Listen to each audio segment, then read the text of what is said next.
I'm Marcus Smith, and this is Constant Wonder. Join me on a quest to find awe and wonder in all nature, human or wild, vast or small. A search for all that moves us beyond words.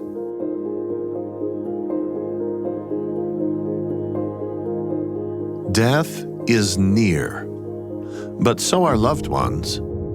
In the short weeks or days remaining for you, you have dreams, unlike any you may have had before. And in these dreams that come to you are people who have preceded you in death. They were close, significant people, maybe a friend or parent or sibling. It could be a child. These visions keep coming, and you share them openly with the people around your bedside.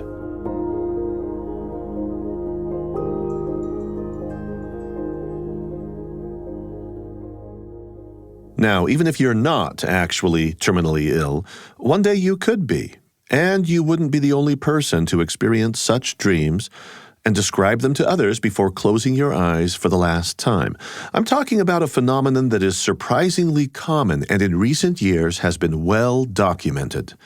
These dreams are so vivid, so completely real to the person having them, it doesn't even matter if they're asleep or awake while having them. She started seeing him in the living room. So she'd say, "Oh, your dad's here." She'd get a big smile on her face, and she'd say, "Your dad's here." I'm like, "Really? Where is he?" Sitting right there next to her. The one day he was sitting next to my father-in-law. And it all kind of made us at peace because we knew Dad was there. That's the voice of a first-hand observer, Lisa, describing one of her mother's waking dreams in her final days before passing. No one else could see Lisa's dad, just her mother, who spoke of him as if he were right there, as real as anyone else in the room.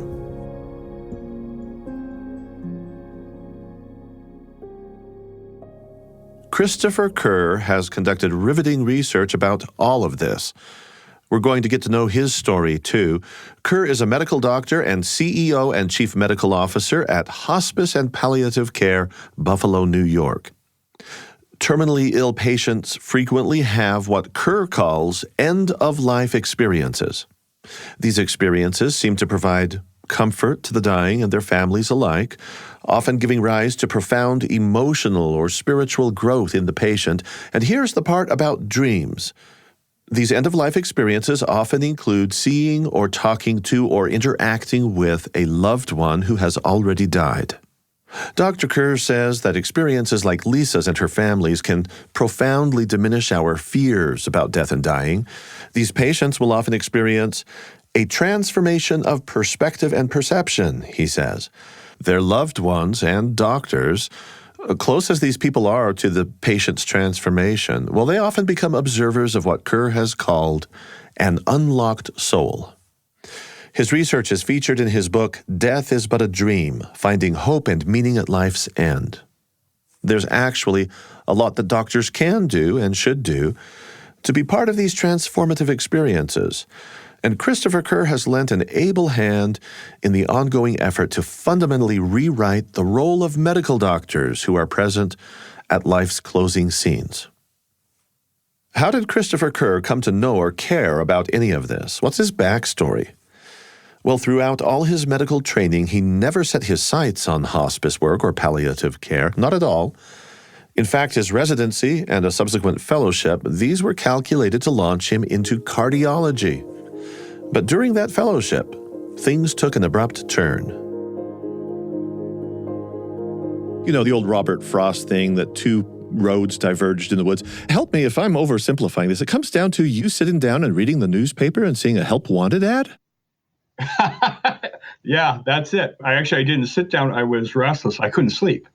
And I read every inch of the paper. And never in my life I looked for a job. Most of my life I didn't want when I was in school. And yeah. The thing that's weird about this, improbable, I don't know how well it speaks for you, but you were trained to be a cardiologist at that point already. Yes. Where were you in your career? And then you're looking at the help wanted ads. Yeah, I had done an MD, a PhD.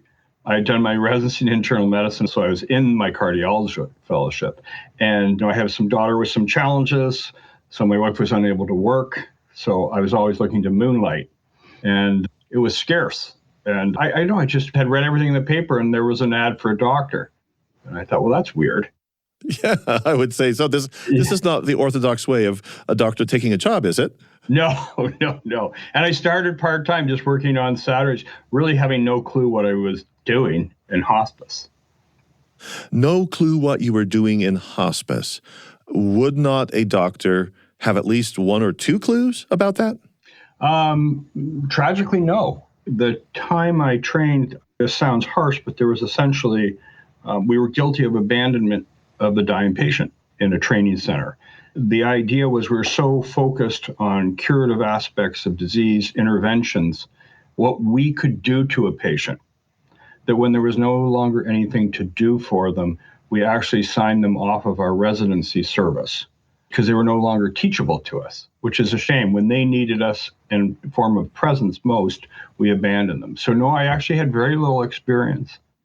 Yeah, this signing off business, I have to understand this better. You've called it institutional abandonment, or you say that it felt like that.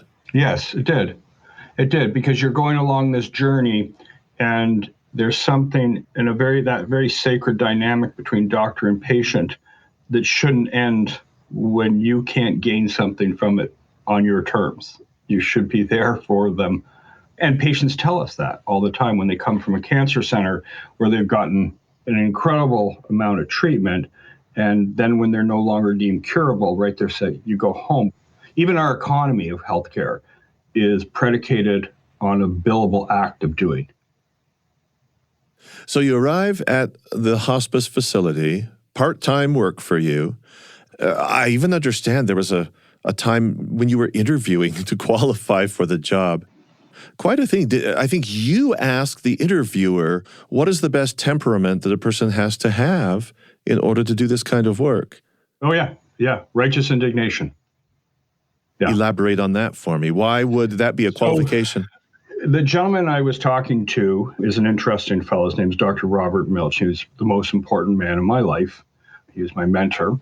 And he was unique in that he was probably leading the cause. He was a pioneer nationally. He had the busiest surgical practice in Western New York. And he felt so deeply about the need to provide dignified care to the dying patient that he left that very lucrative, prestigious career to be at the bedside of dying patients.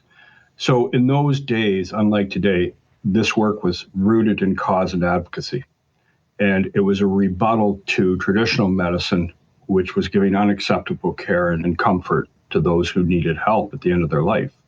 So he was in a fight, and he was aggressive in going into our hospitals and demanding better. He established the first palliative care unit in one of our local hospitals, and now 85% of our hospitals in the nation with 250 beds or more have palliative care. He got the first one landed. So I always said he slept better at night if he had a good fight during the day, and that was him. But by the time you got there, this was already underway for a couple of decades already. It was still very unusual. Hospice is a nurse-led movement, and doctors really weren't included in the beginning. And so it was unusual, still unusual for a hospice in New York to have a physician. When I went and told my department chair in cardiology that I was leaving a rather lucrative path to do this, he actually asked me if I wanted to see a psychiatrist. Assumed I was running from something and having some difficulty, because hospice was something you did at the end of the career. You're just going to sit at the bedside. Again, it speaks to how we viewed care of the dying. Now, you said it was a nurse-led movement. That leads me to Nancy and the patient with AIDS. This is a pivotal story as well. Probably the next big pivotal moment, I think, after that newspaper ad, because you learned something. What did Nancy bring you?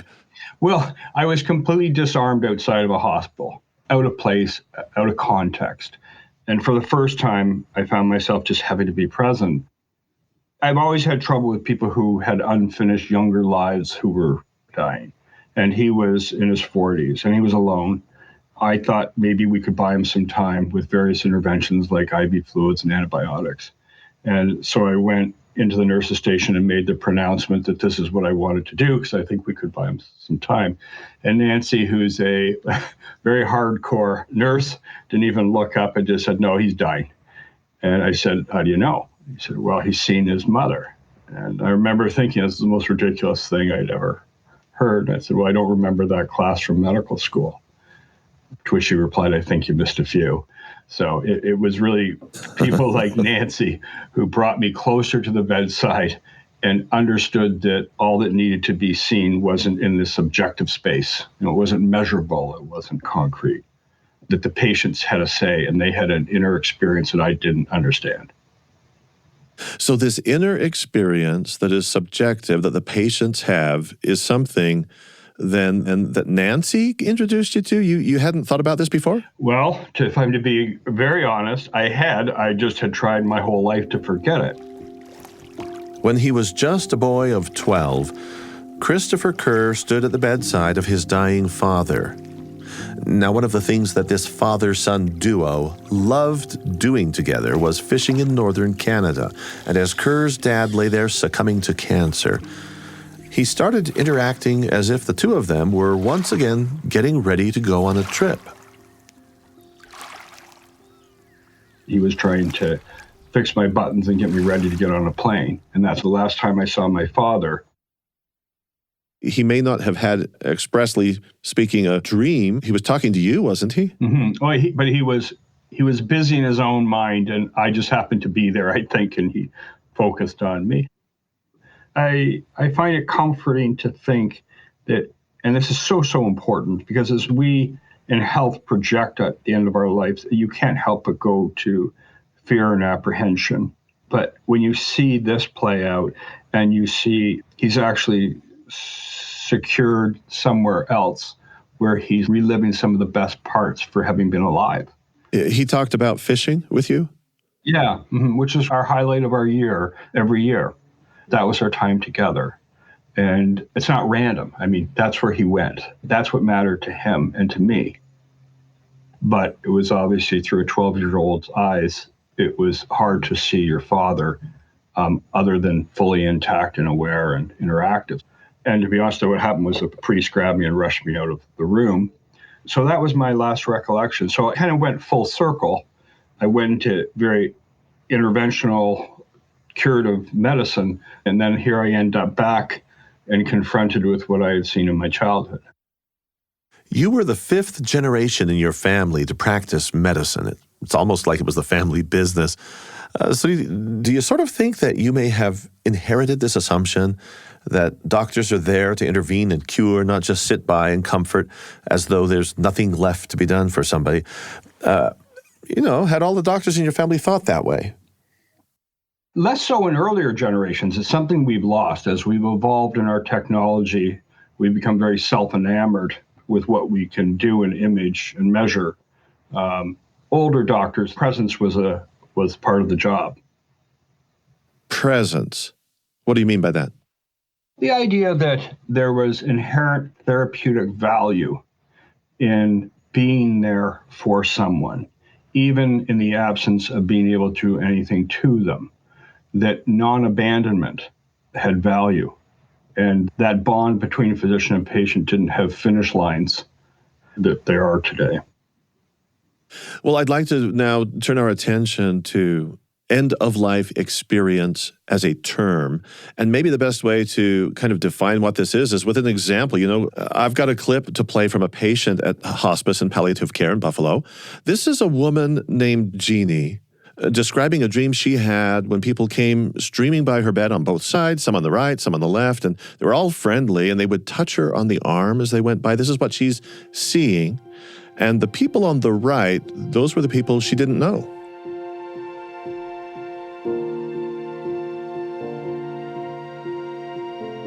But the other side were people that I knew. My mom and dad were there, my uncle. Everybody I knew that was dead was there.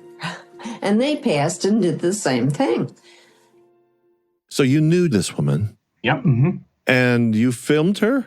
You taped her? Yes. Yeah, what we did was really clever and quite by accident. Very quickly, what happened was I started to teach students, and because we live in an evidence-based time, everyone would dismiss it. And so we started to do the research on these patients and shoot ahead 20 some odd years. We've looked at 1,400 patients and families at least. And we also filmed them because we wanted to address people's assumptions that they were confused, that their mind was frail or friable. And so we wanted to capture in their words what they were saying and experiencing. Yeah, she sounded fully capable. Her executive function, she's telling you straight, she's leveling with you. And at least in the audio, I've listened to a lot of people in audio, and there's nothing wrong with that mind telling that story. No, and that's why it's really important to see and hear their voices. You couldn't participate. These are university-approved studies. You couldn't participate unless you were first screened for confusion. You have to be fully aware in order to participate. And actually, they have heightened awareness. In so many ways different than dreams. They're very intact, and they're not metaphorical. They're very grounded. So right now you're qualifying, you're describing the nature of these dreams, these end-of-life experiences, as you call them. But your book title, it does refer to dreams. Death is but a dream. These are not exactly dreams as we customarily use the word. Yeah, we use the term dreams. It's the only nomenclature that's really near what we're describing. But what's interesting is people go out of their way to tell you that this wasn't like a dream. They'll say, if I don't typically dream, I don't recall my dream, or you don't understand. They speak of it as though it was a happening. It seems virtual to them. And there's nothing strange or metaphorical. They're not asking for interpretation. They just come out with a knowing sense of what they've had experienced. So when my own grandfather passed away and he was in his bed and my family members were there and he doesn't seem to be asleep, but he points off to a corner of the room that's empty and says, there's my whole family. My family tells that story, but we kind of default to the assumption that, oh, he might not really have been altogether there. And yet we're also religious people, and so we also are pulled in the direction of saying, well, maybe this was real. They certainly report that it's real. Oh, good for you. I think that you did exactly what we need to do, which is stop worrying about its etiology or its source and just value it for what it is to the patient. And I think after doing this for years, you just can't help but have this sort of reverence. And the fact that there's so much commonality in these experiences, they're more alike than they are unlike. It's just so remarkable that in the end, what you seem to be doing is focusing on the people who matter to you most. And they return to you, and particularly those who are deceased. So when we looked at our patients in our first study, we followed them every day towards their death. And as they got closer to death, they started having more and more of these events, but particularly they were focused on people who they've loved and lost. And the message was the same, was that you were okay, you're loved, and you're not alone. And interesting, we measured comfort as a matter of what you were seeing. We asked them to rate it. The most comfortable experiences was seeing people who they loved and lost. There's almost a sense of being put back together. So in your grandfather's case, what defines us is our relationships. And those come to him, which is a wonderful way to reflect on a life. And it seems to lessen the fear of dying and really validates the life that you led. So have you, in fact, felt that a lot of folks have just been dismissive of these experiences and written them off as the experience of delirium? And is that less the case today? Are we getting away from that dismissive approach?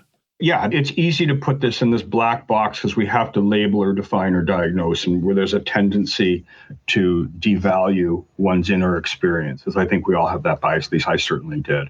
I think medically speaking, I don't think we're any closer to understanding it, unless the qualifier to that is if the physician themselves, just like you had a personal experience, and they bring that to their clinical work, they're more likely to have regard. Again, I think nurses see it very differently, and they're closer to the bedside and to the care. I think as a society, though, I think we are closer, because I think as a society, we don't want the doctor's death. We don't want a medicalized view of dying that's based on organ failure. We want to see it as a closing of a life that can be reclaimed. So I think there is better acceptance outside of medicine. Having just heard this woman, Jeannie, and she saw people passing by her, some of whom she knew. Is this common? Are there patterns? Are there different types of dreams? And do they always involve or often involve specific types of people who are dead or alive? Yeah, we've looked at this very closely. What does the content look like, and what does it change? What's the temporal change over time? And there are some themes. There's about a third of people report kind of a travel-like event, which is sort of metaphorical that there's a transition. Pets are extraordinarily common. But the number one thing, far and away, is seeing people who you've loved. And they tend to be, what's really interesting is you tend to edit your life so that you exclude people who have harmed or conditioned their love. So one parent maybe, but not another. And you focus on those. Very little, very, very little is said between the dreamer and the people in the dream. Again, they're just given this sense of knowing their presence and reclaiming that feeling of love and familiarity. They don't come out of these experiences with a ton of words, epiphanies, words of wisdom, and they don't ask for interpretation. When your grandfather saw his gone family, he didn't need that explained. He just knew. He was the youngest of a very large family. I can't remember how many siblings, but the very youngest and the last to go, And so it made sense to us as a family to see his experience and to try to see it through his eyes. Yeah, you're going to think about the things that truly matter to who you are. A few years back when you were giving a TED Talk about this, you said that you have a deep aversion, or at least you had a deep aversion, to the non-physical spiritual aspects of dying, and you said that went back to losing your father. Tell me about an aversion to the non-physical spiritual aspects of dying that you had, because I think you've left that behind. Well, thank you. I never thought of it that way. Maybe I have. I was at a formative age, obviously, and I couldn't really speak of him after he died. The loss was indescribable. And I was forever discomforted by the things that I couldn't understand. So any talk of anything, be it seances, anything like that, just gave me the creeps. So I'm the guy who would always veer away from even exploring those sort of things. So I'm a good messenger on this topic because I'm kind of like the last guy in the church. I was the skeptic, so I'm a good messenger maybe. But I think it might be helpful here to be really clear about when we're talking about skepticism here, and you're talking about skepticism about the spiritual experiences of a living person who just happens to be dying.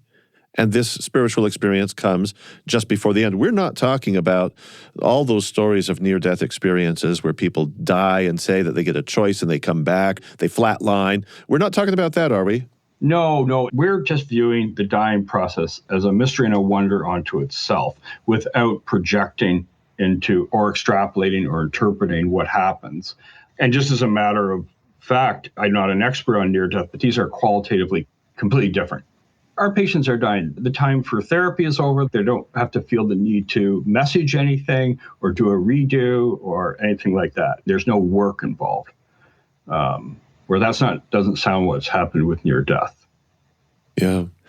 Mary is an individual I want to talk to you about, a 70-year-old artist. She had 4 children, one of your very first patients at the hospice outfit there in Buffalo. Tell us about Mary and this remarkable event that was kind of a mystery to the family where she starts, well, you tell the story. She starts to... So I kind of had one eye open into this phenomenon at this point. But this was the epiphany that I recognized how inherently therapeutic these events were. So very quickly, Mary had 4 living children, and she was a very creative, artistic, open-minded person. And her children were all around her. Towards the end of her life, she's referencing all of these things in their life, and the children could identify with all of them. And then what happened was she started to hold a baby and cooing the baby in her arms that obviously wasn't there, at least physically, and even giving the baby a name, Danny. And the children were kind of thrown off because they were very open to all the other things she was saying, but they didn't understand, who's this baby? And then Mary's sister flew in from out of the state, and they told her, we don't understand, she's cooing and kissing a baby named Danny. And that's when her sister said, well, that was the baby she had lost, her first baby. And I remember it like it was yesterday. It's just the idea that she had this spiritual, emotional, psychic wound that she had carried with her entire life, most of her life. And here it was at the end of her life, she was being healed and made whole again. I became instantly less concerned with the source of this, whether I need to look for an infection or electrolyte imbalance, and just having real regard, reverence actually for what was transpiring. And, that was hers, it belonged to her. And it wasn't for me to dissect or to interpret. That was, really very impactful experience. And since then, I've seen, I can't tell you how many people who have been reunited with somebody they lost like a baby. And there was nothing there to treat in terms of pain or suffering that you could see going on there? In fact, that's a great question, because she couldn't have looked more at peace. And that's really the paradox of all of this, is that we assume that dying, we see it in its physical dimensions of lessening and suffering. But what we miss is the spiritual and psychological or emotional piece of this, which is actually not harmed or broken at all, but vibrant. Sometimes people throw around the word closure, and I kind of hate that term. When I think about Mary, too. Yeah. I do too.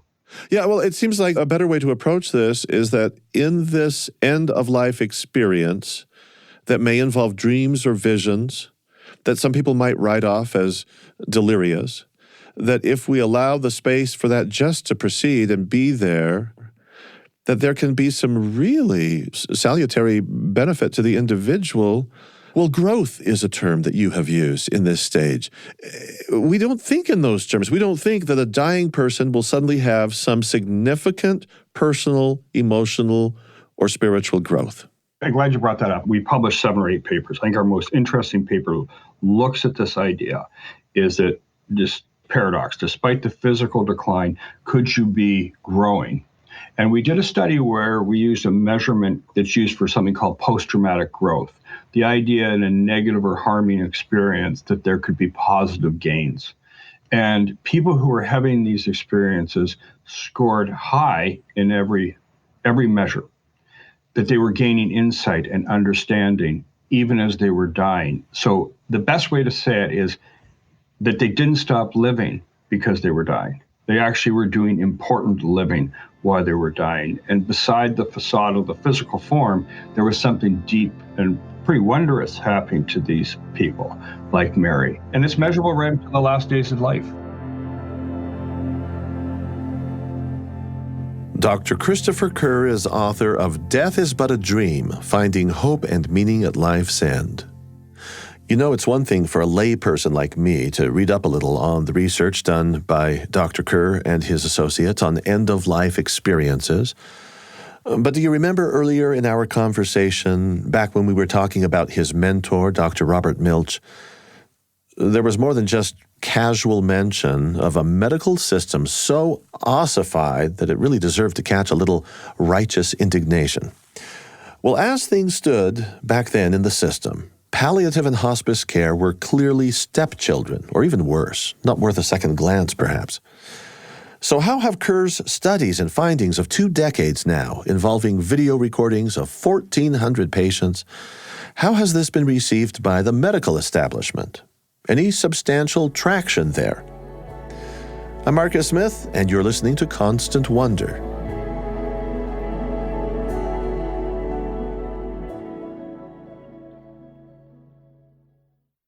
So in your book, you gather all these various stories together from the research that you've done, and the study, the scientific aim of this was not originally for an audience of people like me. You were trying to prepare science that other medical professionals would read, and it didn't turn out that way. Well, it's actually the story within the story, which I think is really cool. I was frustrated trying to teach this stuff, so I thought, okay, I'll show them, and I'll put it in their language. I'll measure it. I'll do labs. I'll do all of the doctory stuff. It didn't register, let's put it that way, with that intended audience. And what happened was fascinating. It seeped out into the lay literature, ended up in the New York Times, Washington Post, et cetera, and literally going around the world and hasn't stopped since 2015. And that's so telling, that the dichotomy between how the clinicians see the importance of this, and yet how the people who are experiencing and witnessing see this is strikingly different. Well, people who do study in, say, ethnography, or they're in the social sciences, and they go out and they get oral histories, that kind of thing, that's a valid methodology. It's just very different, I think, maybe from what somebody might encounter in medical school in terms of the subjective idea that you're going to actually listen to what the patient says, not for the sake of being able to diagnose that patient and then treat that patient exclusively, but just because what the patient says matters. Yeah, it's their experience. Yeah, exactly. Well said. Without getting too wonkish about this, just give us the basics of your methodology. How did you proceed with the taping of the interviews just at the bedside in the hospice facility? Yeah, it was great because another story within a story is the university first wouldn't allow us to do the study because we viewed the dying as they need to be almost sterilized and put on a shelf and don't bug them. And the truth is dying is lonely. They're looking up at a white ceiling, and actually people want to have their voices heard. And we have rarely had anyone decline to participate, which is fascinating because there's no secondary gain. There's no downstream benefit for them. They just want to be heard. And what's remarkable is people want to be filmed. They don't look like we once did. They're not made up, but it's the real stuff. And when it comes down to it, they absolutely want to participate in the belief that they're giving something back of value, which is wonderful. So are there some of these patients that you're at bedside with them taping intermittently for weeks, even months? Yes. Yeah. We started 2 weeks or less before death and found out that many people came in and they were dreaming. So then we went further upstream and would just ask them straight up, are you having these experiences? Yes, no. And we followed them every day. And we had a set questionnaire. So we were standardizing the data. And then we would separately ask them more qualitatively to just describe it, tell us, and share it. And we often film those patients. How many hundreds did you have to tape before you started to see that there were elements of consistency of experience? I was probably the first 50 or 70. We were stunned that, boy, these are all sounding alike. And we separately had a team analyze the qualitative research because that's a whole skill set, which I'm not qualified to do. And they were coming back and saying, boy, there's these characteristics to them, that there's these commonalities. And that's a real science in how to interpret all of that. But yeah, it became pretty clear pretty quick. I'd like to talk now about a little bit about the effect that these dreams that the patients have, what the effect is on their family, the ones they leave behind. Because you are very concerned about that as well. I mean, a family is the context for so many of these dying individuals. Not all of them. Some of them are kind of all alone, and that's hard too. But what do people report about what the dreams mean for them? Like my family remembering Grandpa's dreams. Yeah. I think your story speaks to this, which is that how we see someone we love leave us matters. It contextualizes the end of their life. It actually speaks to your recollection and recall, grief and bereavement. It matters greatly. That's why the unit of care in a hospice model is never just the patient, but the patient in the context of those they love. And it turns out we published 2 papers with surveys and interviews of over 700 families. It makes a hell of a difference how that person experienced their loved one leaving. Mary, for example. So her children, they're seeing their mom reunited with her lost child, brought a level of comfort to them that is indescribable, that an aspect of her having lived was healed, and she left them more comforted than distressed. And that's how she's recalled. That same dynamic plays out in this next clip I'm going to play. This is the daughter of Sonny and Joan. Will you introduce us to this couple? They were remarkable. They're both the children of Polish immigrants. And when he was either 10 or 11, they were neighbors. He gave her a toy ring and said, "You're going to be my wife." And of course, they ended up married together, and they were inseparable and deeply in love. So they were both in our hospice program together. He passes, and she immediately starts to have her foot in kind of 2 worlds. He was inseparable from her. So she continued to be fully intact. She had intact conversations all the time, but she was also experiencing his presence all the time. Here's their daughter Lisa as she reflects on her mother's final days. And I might add that your own voice as the interviewer is heard here for just a bit at the very end. We would all sit in the living room together, the family, the 4 of us, and we brought Dad's ashes home and put him in the living room because he's going to be with my mother. He was in the hutch by my mother's bed. And every night we would hear a knock in the hallway and our dogs would bark like someone was there. So Mom would say someone's there because we all heard it. And I'd go look, no one's there. Yeah. And then a week after Dad died, she woke up crying so hard. And that's when she said, I had a dream about Daddy. Every night, Sonny, come get me. Sonny, I miss you. Sonny, come get me. It was every night. She would say that she saw Dad. The one day she woke up very happy and smiling, and she says, I saw your father's face and he was smiling. She was very at peace. Yeah. Then she started seeing him in the living room. So she'd say, oh, your dad's here. She'd get a big smile on her face and she'd say, your dad's here. I'm like, really? Where is he? Sitting right there next to, the one day he was sitting next to my father-in-law. And it all kind of made us at peace because we knew Dad was there. And when she would make these statements, she was fully lucid and appropriate. She was lucid till the very end.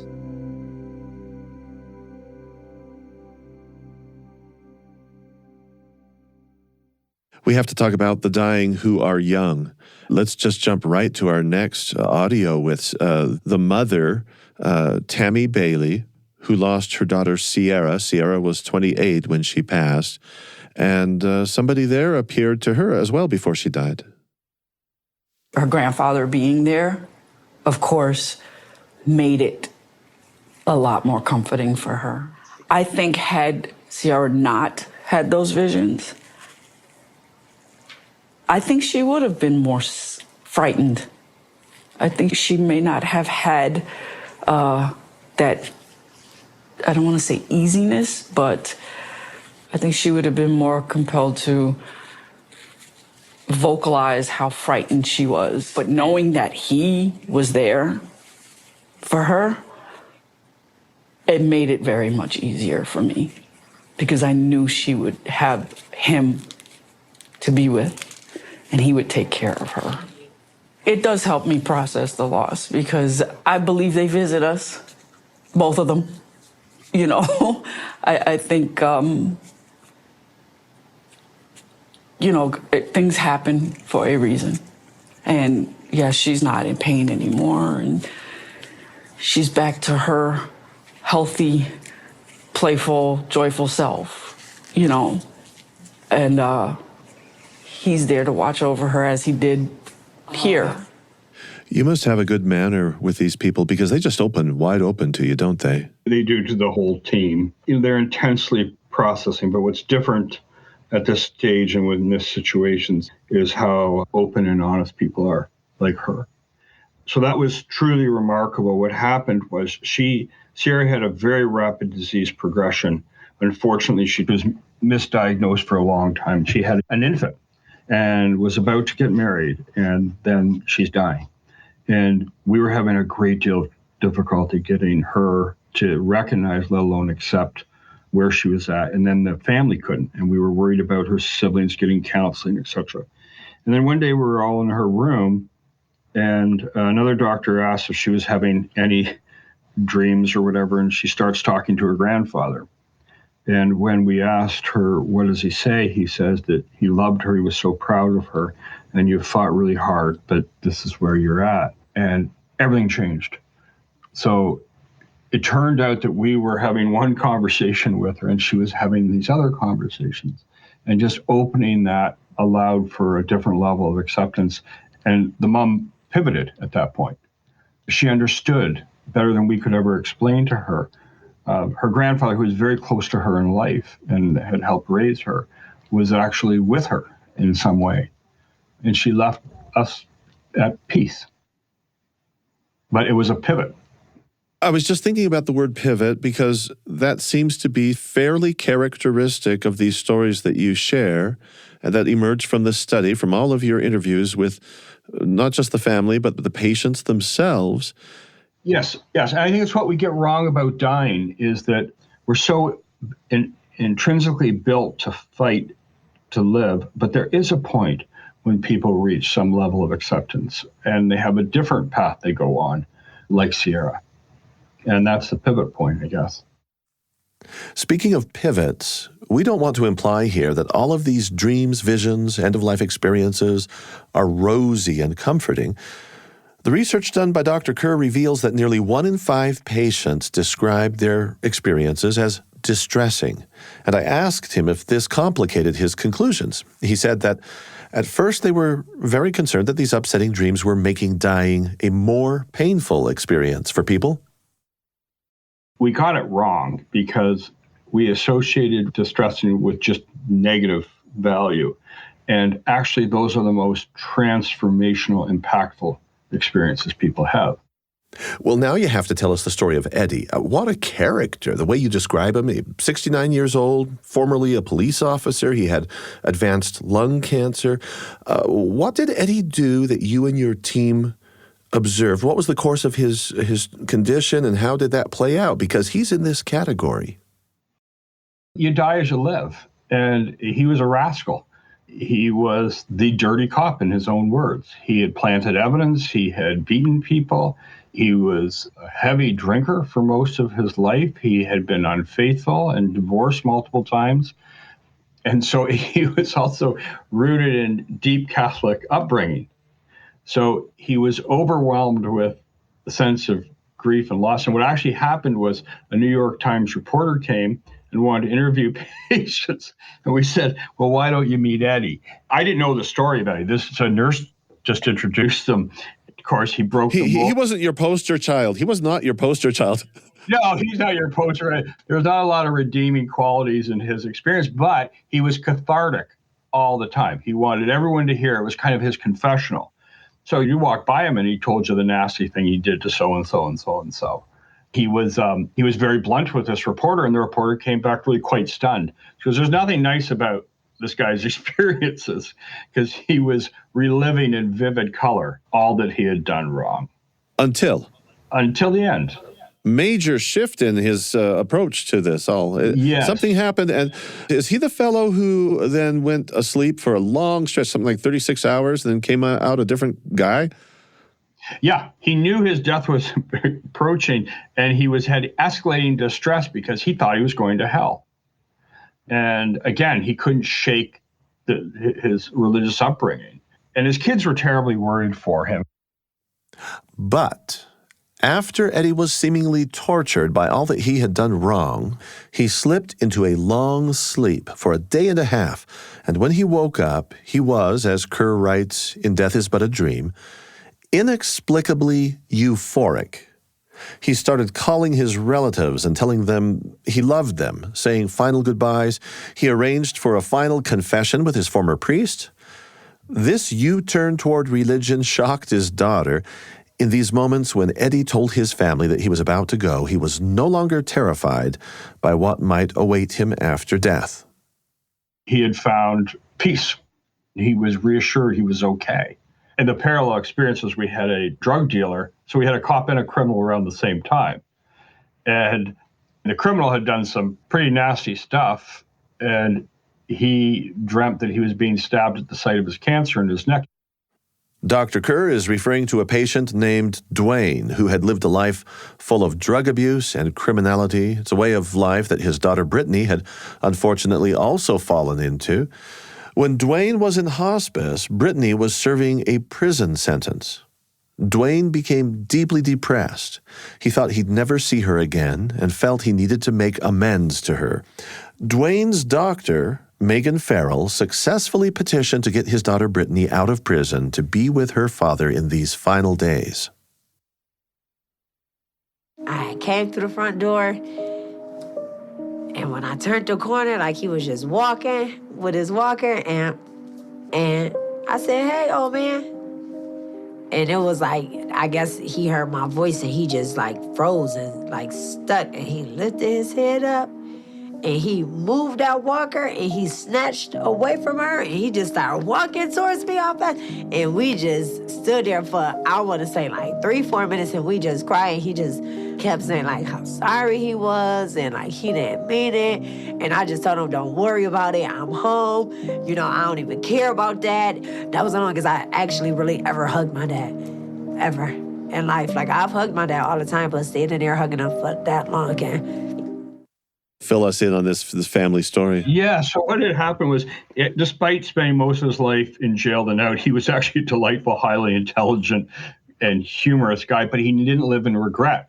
And what happened is end-of-life experiences forced him to confront what he had done in his life. So he wakes up and he asks to see his daughter. And for the first time, he had this kind of honest reckoning. And we witnessed it. He hugged her in the hallway, wouldn't let her go, and he said how sorry he was. And he hadn't been able to sleep. And after he had this reunion with his daughter and released himself of his regrets, he was able to sleep comfortably, and she stayed by his side. He lived about another 2 weeks.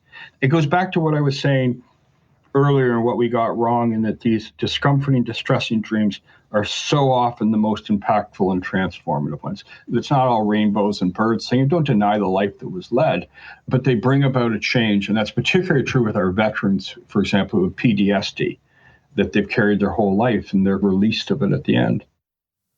It's important to say here, it's not just the dying who are released from their demons. Brittany, Dwayne's daughter, decided when she saw her father's transformation that she would give up drugs and turn her life around. Throughout my conversation with Christopher Kerr, hearing these stories, I was just continually struck by how profound simple gestures were. These end-of-life experiences sometimes will focus on things that are not grandiose. We're not talking about religious visions of angels with trumpets. We're talking about the dog. We're talking about a friend. We're talking about day-to-day, mundane kinds of behaviors and memories. Yeah, and we struggled with this because there was a near absence of religious symbolism or reference. And then one day I read this wonderful article written by a Harvard-trained divinity student named Carrie Egan, who was working with the dying. She had to make this argument to her professor that, I'm sorry, but they don't talk in religious terms. And where she was at, that I've come to appreciate, is, we know God when we know love. And the first and last classroom of love is our family.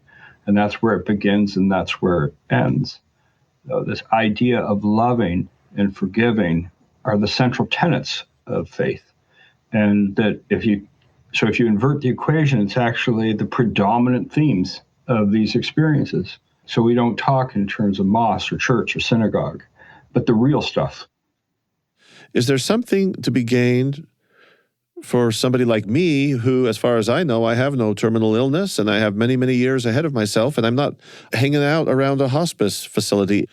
I was at my father's bedside, but that's not my day-to-day experience. I want to know if this transfers to just sort of normal life, whatever that is. Yeah, I think there's a very hopeful story. I think for me, it's this notion that the things that matter most, that may feel gone, are still accessible. So in my case, I may have lost a parent when I was a child, but I'm pretty sure I'll be reacquainted or refamiliarized at some point near the end of my life, because that's what I've witnessed for decades. So what feels like loss and absence may not truly be the whole story. And there's hope in that. Christopher Kerr is CEO and Chief Medical Officer at Hospice and Palliative Care, Buffalo, New York. His book is Death is But a Dream, Finding Hope and Meaning at Life's End. This episode was produced by Tenery Taylor with help from Lily Jensen. Sound design by Kevin West, Kira Brewer, and Kason Renshaw. Here at Constant Wonder, we're just so enamored of Dr. Kerr and all the work he's doing to better understand these end-of-life experiences. But it turns out he's doing good in many ways, and we'd like to bring you a little bonus story. So stick around, and we'll share with you how Dr. Kerr opened up his 60-acre horse ranch to refugees, turning horse pastures into community gardens.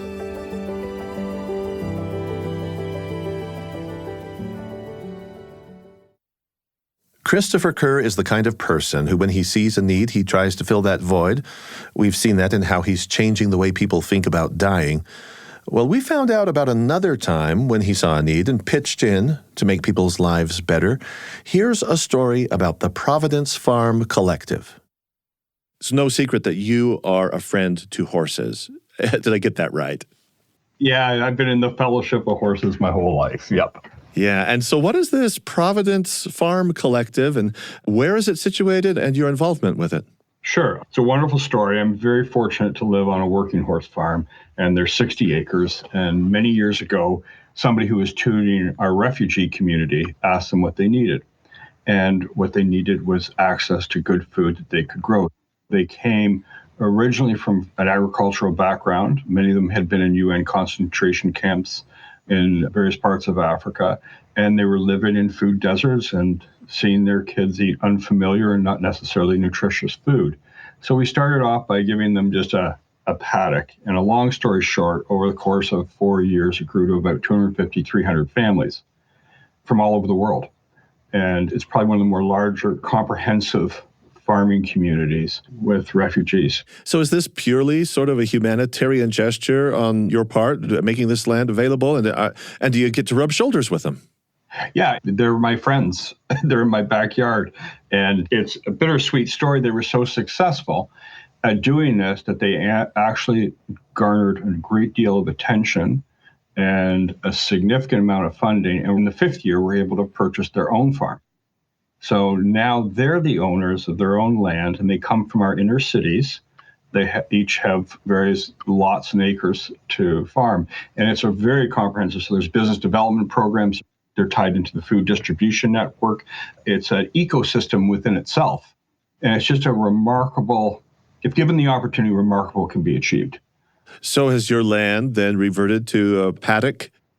Yeah, it's unfortunate. It's back to horses and horse people, but I think some will be coming back. I like to reallocate some, like to a soccer field for them, so they have a community center. You know, the value in this was beyond the food. They were getting out of some rough neighborhoods, able to be families together, communal, in a healthy environment. It was really come as you go. We had to take down several paddocks just to handle all the parking. So it was vibrant. It was just wonderful. It was one of the best times of my life. Dr. Christopher Kerr, a generous man of many interests and talents. It's been an honor, well, first of all, just to get to know him myself, and then two, to introduce him to you here on Constant Wonder. I'm Marcus Smith. Thanks for listening. Constant Wonder is a production of BYU Radio.